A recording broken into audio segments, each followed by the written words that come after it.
दोस्तों, एक लड़का जो एक किन्नर के प्यार में इतना पागल हो जाता है कि वह उसके साथ शादी करने की सोचने लगता है।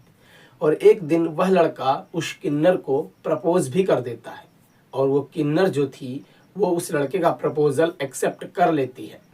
दोनों के बीच में काफ़ी ज़्यादा प्यार और मोहब्बत बढ़ चुका था। लेकिन जब इस प्यार का अंत होता है और जब ये कहानी लोगों के सामने आती है तो लोग हैरान और परेशान रह जाते हैं। नमस्कार, मेरा नाम है राहुल और आपका बहुत बहुत स्वागत है क्राइम की एक और कहानी में। दोस्तों, इस कहानी को आप पूरा ज़रूर सुनिएगा क्योंकि इस कहानी से आपको बहुत कुछ सीखने को मिलेगा कि किस पर भरोसा करें और किस पर भरोसा ना करें। तो इस कहानी को अंत तक जरूर सुनिएगा और अगर चैनल पर पहली बार आए हैं तो चैनल को सब्सक्राइब कर लीजिएगा ऐसे और क्राइम की कहानियाँ सुनने के लिए।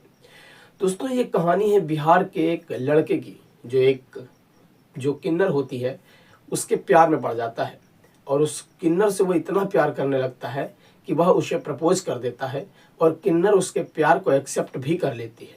दोनों के बीच जब प्यार परवान चढ़ता है तो वह दोनों एक शादी करने का प्लान करते हैं। और जो लड़का होता है जिसका नाम महमूद आलम बताया जा रहा है, वह लड़का अपने घर वालों से बात करता है। अब जिस माहौल में, जिस समाज में हम लोग रह रहे हैं, वहाँ आप लव मैरिज बड़ी मुश्किल से कर पाते हैं। तो एक किन्नर से शादी करना सोचो कितना टफ काम होगा। लेकिन बड़ी ही मेहनत और बड़ी ही मशक्क़त के बाद वह लड़का अपने परिवार वालों को मना लेता है और उन दोनों की शादी करवा दी जाती है। दोनों एक साथ रहने लगते हैं। दोनों अच्छे से एक दूसरे को समझ रहे थे, एक दूसरे के साथ प्यार से रह भी रहे थे और दोनों के बीच में अच्छा खासा रिलेशनशिप भी चल रहा था।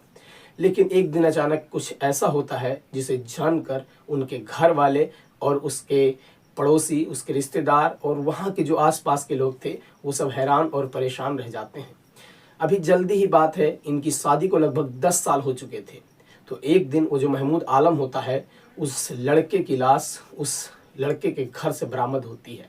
और कमाल की बात तो यह है कि जब उस लड़के की लाश बरामद होती है उसके 10 दिन पहले ही वो किन्नर जिससे वो शादी किया था, जिसका नाम सोनू बताया जा रहा है, वह उस लड़के के घर से 10 दिन पहले ही फरार हो जाती है।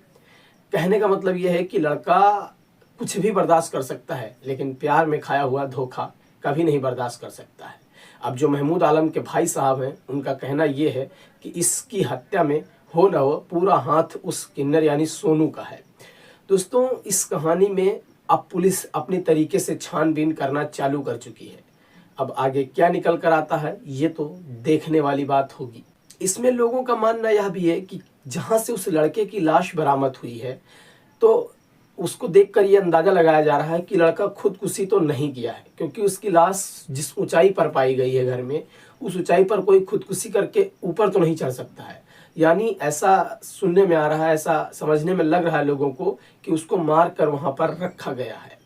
दोस्तों, आप किससे प्यार कर रहे हैं ये इम्पोर्टेंट नहीं है। आप किस चरित्र के व्यक्ति से प्यार कर रहे हैं, मोहब्बत कर रहे हैं, ये जानना बहुत ज़रूरी है। क्योंकि आज के टाइम पर कब कौन किसको कहाँ पर धोखा देगा ये कुछ नहीं कहा जा सकता। ये बिहार की कहानी हमको ये बताती है कि प्यार करना ठीक है लेकिन प्यार बहुत ही सोच समझ और जान कर करना चाहिए। वैसे आपको स्टोरी कैसी लगी है कमेंट सेक्शन में ज़रूर बताइएगा। ऐसी और क्राइम की स्टोरी सुनने के लिए चैनल को फॉलो कर लीजिएगा, चैनल को सब्सक्राइब कर लीजिएगा। फेसबुक पर देख रहे हैं तो पेज को फॉलो कर लीजिएगा। जय हिंद, वंदे मातरम।